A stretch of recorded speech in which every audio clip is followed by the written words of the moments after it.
Napakadaling recipe ng inihaw na suman ang lulutuin natin sa araw na ito. Magkayod lang ng buko, maglagay ng 3/4 cup ng light brown sugar, 50 ml melted butter. Haluin lang natin ito at maglagay ng 1 cup na glutinous flour at kalahating cup ng tubig, pero mas masarap kung gata ang inyong ilalagay sa reseping ito. Haluin para mag-combine, budburan ng konting asin. Magsalab ng dahon ng saging, i-brush ito ng melted butter at maglagay ng 2 hanggang 3 kutsara. Ibalot ng pahaba at itupi ang magkabilang dulo.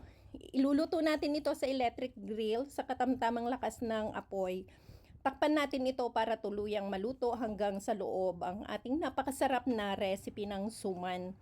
Baliktarin lang natin ito hanggang sa tuluyang maluto.